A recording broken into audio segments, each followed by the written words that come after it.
Canadian Pacific Kansas Citi says profit fell in its latest quarter against a challenging macro backdrop fueled by trade uncertainty between the U.S. and Canada. For more on this, I'm joined by Ari Rosa, Senior Equity Analyst at Citi. Ari, thank you very much for joining us. Absolutely. Thank you for having me. What was the biggest number of concern for CP Kansas Citi? You know, as you mentioned, the overall macro environment continues to be challenging. And so that's certainly a concern. But honestly, I actually would take a slightly different take than you're framing. I mean, I thought in the context of a challenging macro environment, I thought this was actually a pretty decent result.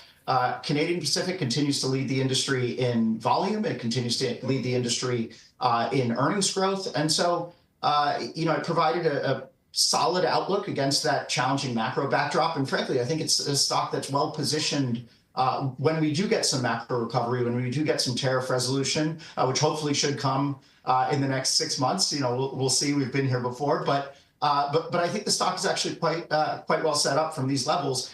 And frankly, the valuation isn't particularly stretched either, and that's one of the reasons that we like it. So clearly, there's some challenges. That's been true for the entire transportation complex, but of those names within our coverage, I think actually Canadian Pacific is one of the more attractive ones. All right. Well, let's talk about it from that way. Then, what did they do right?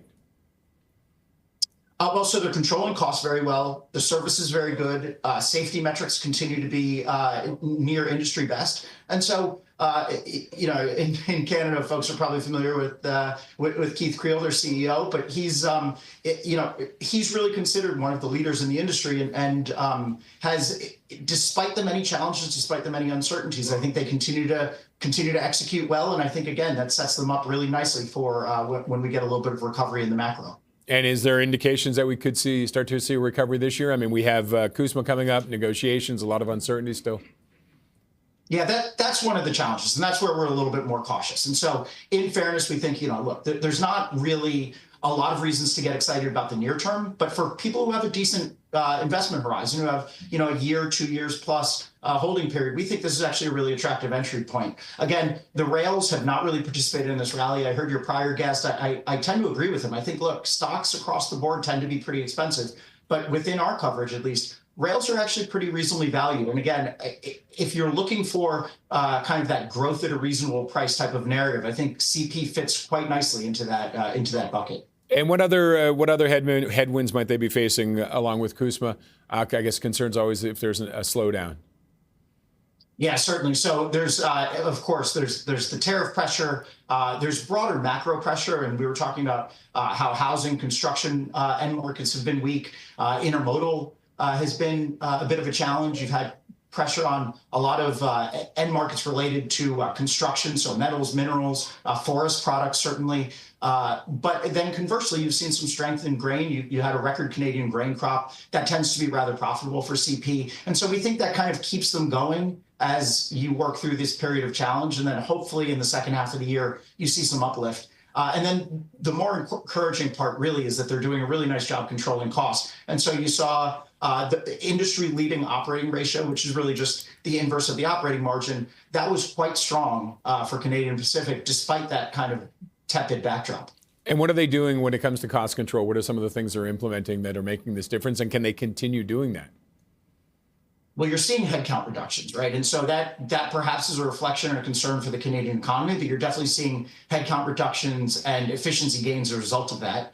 You're also seeing them really leverage their equipment, and because the network is running very well at the moment, and that's not only true for Canadian Pacific, frankly, it's true across the North American rail landscape. They're running with some of their best service levels in history, and that's improving asset turns, it's improving equipment efficiency. And so you're really seeing them get the most leverage out of that among their peers. And so again, the margins look okay in the context of what is otherwise a fairly challenging backdrop. All right, and you mentioned for the short term going into 2026, still up in the air. When do you think we might see a turn, or you might see indicators that they've turned the corner? Yeah, so it's interesting because it's not unique to CP. It really is a number of stocks in our coverage. We've heard this from UPS. We've heard it from Union Pacific. We've heard it from others where they're kind of talking about this tale of two halves. And it's, pressure in first quarter. Obviously, we've had a little bit of a difficult start to the year in terms of the winter, and that tends to present challenges for the railroads. But as we start to move into, spring, summer, that should hopefully carry through in terms of some benefits and some uplift to earnings. The other thing that's impactful, which we haven't talked about, is you're seeing, at least in the US, you're seeing really tightness in the trucking market. And that should hopefully carry through to better volume growth and better pricing for the rails. Now, we just had, we talked earlier about automation and with trucks.